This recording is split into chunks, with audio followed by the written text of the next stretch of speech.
Remember, now some said tax reform was going to be Armageddon. But after years of sluggish growth, a stagnant economy, bigger paychecks, more take-home pay, more jobs, it is a totally different world, and it's not the end of the world. We were told by the left that it would be bad for women. When you look at last month's jobs report, it was women returning to the workforce that helped drive those numbers. They said it would be bad for individuals with disabilities. And again, you're seeing those with disabilities enter into the workforce at a record rate. We heard that wage increases and bonuses were crumbs and pathetic for middle-class families. Well, more money in your bank account. We see consumer confidence at a record high. The left's scare tactics and out-of-touch rhetoric has not matched reality. On better.gop, you can get all the facts, you can see the results. People's lives are improving because of our pro-growth, our pro-family agenda. So while the Democrats may want to look back to the days of 9.9% unemployment and promote unpopular ideas like raising taxes, the People's House is going to stay hard at work. This week, we're continuing to lead on solutions that are going to strengthen our communities. We're going to be sending legislation to the President's desk that will provide pro bono legal services for those that are involved in sexual and domestic violence. We will also advance critical funding to combat the catastrophic wildfires and continue our work to repeal Obama-era regulations that will help further grow our economy. With us today is Representative Mia Love. She's a dynamic leader from Utah's 4th District. She serves on the Financial Services Committee, and they have been taking the lead on Jobs 3.0 and promoting the impact that it is having also on our growing economy. So thank you, Mia, for your work. Glad you're here. Thank you. Thank you. I am very pleased to be here today to help spread the word about how Americans and Utahns in my district are better off now. Thanks to our pro-growth policies, we have led our economy to an upswing. If you don't believe me, ask people in Utah. Ask the mothers and fathers that are struggling and doing everything that they possibly can to make ends meet. Today, Utah's economy is booming with one of the lowest unemployment rates in the nation. In fact, due to our better off policies, our state has added over 50,000 jobs over the past year. My neighbors are telling me that the new tax law is allowing them to keep a little bit more of their money that they earn. Tax reform is helping small businesses. They are the lifeblood of our communities. And we're not stopping there. Today, the House will vote on a package of capital formation bills that will create more jobs and help new businesses get off the ground. It's expected to pass with strong bipartisan support. So keep an eye out for Jobs 3.0 Act, a product of the Financial Services Committee, which I am more than proud to serve on. We support our economy's long-term growth to ensure that Americans are better off now and in the future. Thank you. Great work, Mia. It's exciting to see the great economic news that continues to happen because of the tax cuts that we passed, and families are recognizing that they are better off now. When you look at the new retail sales numbers, especially driven by Americans buying new cars and buying used cars to finally be able to have better vehicles to get around to their new jobs. And you're seeing millions of people finally that gave up looking for work that are finally getting back into the workforce and are now going into maybe their first job or job that might give them an opportunity to buy their first home. So Americans are better off now, and you're seeing the real results. More good news keeps coming, and we're going to keep working with Jobs 3.0 that we're passing this week to make it even easier for people to have a piece of the American dream. We're doing a lot of other things this week to address the problems facing this country. And as we've seen, as crime and opioids especially continue to infiltrate this country, we're bringing a resolution to stand up for our ICE agents. And while the Democrats are talking about getting rid of the very people that keep our country safe, that get rid of people that are here, that are criminals, if you look at ICE, last year over 100,000 people that came here illegally with criminal backgrounds were removed by ICE agents, keeping our country safer. That's who Nancy Pelosi and her liberal allies want to get rid of. Those very agents, men and women, law enforcement officers that are protecting this country, keeping opioids out of this country, stopping human trafficking, keeping terrorists that try to enter our country illegally from coming in when they get into the interior of our country. That's who we're standing up for with this resolution by my colleague from Louisiana, Clay Higgins, and that's the very people that the Democrats are talking right now about getting rid of. I think it shows an important contrast in this country about what's at stake in this November election. We stand up for our ICE agents and the people that are keeping America safe. They want to get rid of them. It's a radical idea they have, and this resolution is really important. And there's another important resolution, the resolution to block a carbon tax, to oppose a carbon tax. There's still people talking about trying to impose a carbon tax, which would be devastating to our manufacturing economy. One of the great bright spots we see in our economy, where we're bringing jobs back to America, rebuilding our middle class. A carbon tax would destroy that. So we're going to have everybody go on record with a resolution to oppose a carbon tax. And then finally, we're bringing two more important appropriations bills as we've continued to move bills through the process to rebuild our military with the DOD PROPS bill we've already passed. 3 bills that are now in a conference committee on appropriations. We have 2 more, the Financial Services Appropriations Bill and the Interior Appropriations Bill, that have real important policies. Repealing Waters of the U.S., another radical Obama-era regulation that is killing jobs and making it harder for Americans to develop their own private property. Let's restore property rights. Let's repeal WOTUS. That's in this. We also have Tom Graves's provision that creates the Fund for America's Kids and Grandkids, something that's really important to start reducing the deficit in this country. That's in this bill, too. So looking forward to a strong vote. Good morning. Every day we see new numbers of the economy being stronger. That means more people working, more opportunities for the future. If you just watched the last report where you watched 600,000 more Americans entered the workforce. They were outside of the workforce and they came back in. Then we just found the 2 new reports where the U.S. retail sales up 0.5% in June. That's 6.6% from June of 2017. Another example of the growth we have seen since the passage of our tax cut bill. More U.S. businesses, economists expect corporate sales to grow over the next 3 months and hiring pay to rise with them as well.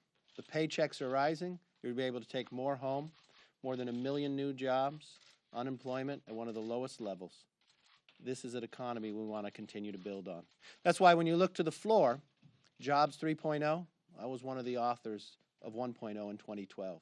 And what it was about was the formation of capital and entrepreneurship. So those young companies, those young individuals that have ever thought about opening a business have the opportunity to have the capital to do it. And those small businesses become big businesses. It's a unique opportunity, but a very important bill. And you'll find a very big vote that we make sure that that becomes law. I want to thank Mia Love for her work and also Jeb Hensarling, the chairman, for his work on this. One other point I wanted to bring up that we watched. The Democrats continue talking about removing ICE. They introduced a bill. They co-sponsored it, but the hypocrisy of it that they said if you were given the opportunity in the minority to actually bring their bill up, that they want to vote against it. ICE last year arrested 2,000 people for human trafficking. More than 900,000 pounds of narcotics. 172 people will die today because of an addiction. You watched more than 50 bills that we passed become law, that we want to pass to become law, that we have sitting in the Senate, to battle opioids. Fentanyl, one of the most deadliest elements of a drug comes across our border. ICE is the first line of defense. MS-13 gangs, stopping them from coming to our community. Well, you know what? We're going to have a vote on the floor. Clay Higgins has a bill, lays out what ICE has been doing to keep our community safe in our country. It also denounces this action to eliminate and abolish ICE. So there's an opportunity. Your base may say you want to have it. You may introduce a bill to think that you support it. I want to see where people really stand on it, because it is too important for the safety of our community that we maintain ICE of the work that they are doing. Other elements that you'll find that we continue to work through the appropriations process, we're already into conference. We'll also vote to go to conference on the Farm Bill, continuing to get the work done that the American people asked for and continuing to make America grow and more opportunities for the future generation.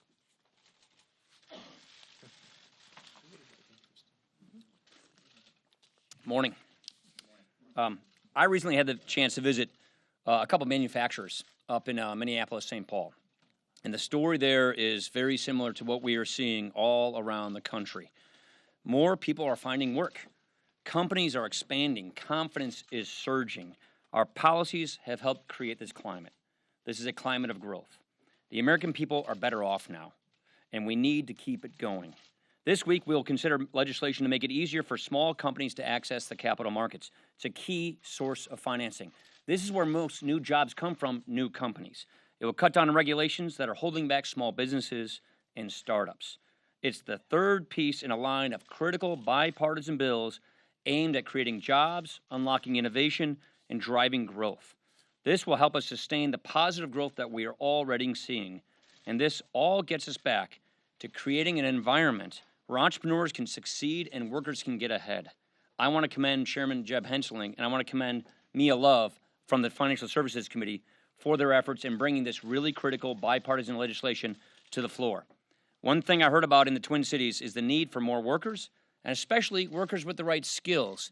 This is a new sort of good problem that we have these days. We have jobs, but we need workers with skills to fill those jobs. Soon, we will be taking the next step on the Farm Bill. Our version would retool the SNAP program to focus on encouraging recipients to enter the workforce. This is a model that we should be moving to, helping more Americans reach their potential, moving from welfare to work, getting on the ladder of life. In this economy, there is no better time to do this. Just go to better.gop to learn more. Questions? Mr. Speaker, you once called President Obama's foreign policy catastrophically weak. Would you apply that same term to what President Trump did and said in Helsinki? Well, let me be really clear. Let me try and be as clear as I can to the world of the country. We stand by our NATO allies and all those countries who are facing Russia aggression. How many times have I stood up here and told you what I think about Vladimir Putin? Vladimir Putin does not share our interests. Vladimir Putin does not share our values. We just conducted a year-long investigation into Russia's interference in our elections. They did interfere in our elections. It's really clear. There should be no doubt about that. It's also clear that it didn't have a material effect on our elections. But as a result of that, we passed tough sanctions on Russia so that we can hold them accountable. I understand the desire and the need to have good relations. That's perfectly reasonable, but Russia is a menacing government that does not share our interests and it does not share our values, and I think that should be made very, very clear. Sherman. What could you do? I mean, you guys are a co-equal branch of government. What could you do to make sure that he doesn't do something? Here's what we have already done, and here's what we could continue to do, which is to put sanctions on Russia. You just saw the indictments from the special counsel. Those GRU officers, I've already seen the intelligence. They were the people that conducted this cyber attack on our elections. We'd already put in place sanctions. If the Foreign Affairs Committee or the Financial Services Committee and the Senate Banking Committee think that there are other sanctions that we have not yet placed upon Russia, I'm more than happy to consider those. Yeah, who are you with? Bobby Greenspan with CNS News. So Speaker Ryan, Obama's CIA Director John Brennan said that President Trump's press conference in You said Oklahoma's, excuse me? I'm sorry? CNS News. Yeah. CNS No, yeah, go ahead. Obama's Obama's. CIA Director John Brennan said that President Trump's press conference in Helsinki, quote, rises to and exceeds the threshold of high crimes and misdemeanors, unquote, and, quote, was nothing short of treasonous, unquote. Do you agree with Brennan that Trump's actions were treasonous? I do not. Manu. Speaker, you talked about your year-long investigation that happened in the House Intelligence Committee. In that report, it disputed the finding of the intelligence community's assessment that Vladimir Putin wanted Trump to win. Yet yesterday, Vladimir Putin said he wanted Trump to win. Yeah. Did the Republicans make a mistake in that? I'll refer you to the Intelligence Committee. What they were concerned about was the tradecraft that was conducted by our Intelligence Committee. And when we reviewed the IC, we also believe that there were some mistakes made by the IC. But let's be very clear, just so everybody knows, Russia did meddle with our elections. Not only did Russia meddle in our elections, they're doing it around the world. They did it to France. They did it to Moldova. They're doing it to the Baltics. Russia is trying to undermine democracy itself to delegitimize democracy. So for some reason, they can look good by comparison. Let's just be really clear about that. And the point we are making here is we know they interfere with our elections, and we have passed sanctions on Russia to hold them accountable. And more importantly, what we intend to do is to make sure that they don't get away with it again, and also to help our allies, to help those democracies, those new and older democracies in the world who are going to be facing this kind of Russia again, this Russia aggression again. We need to make sure that we can equip them with the tools they need to stop this from happening in their democracies. Deirdre.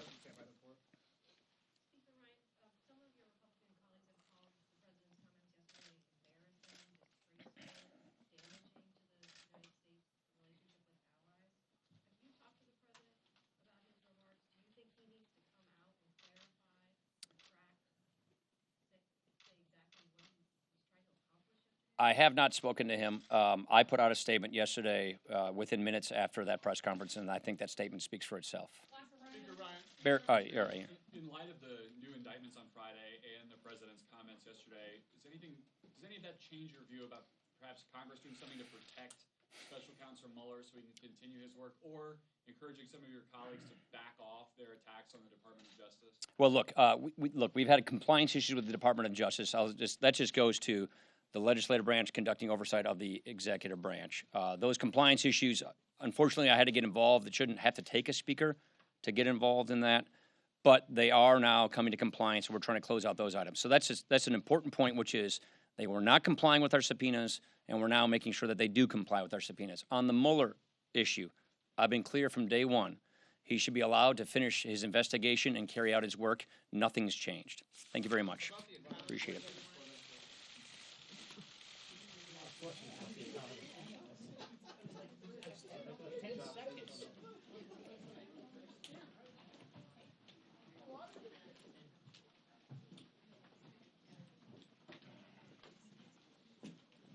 Let me know when you're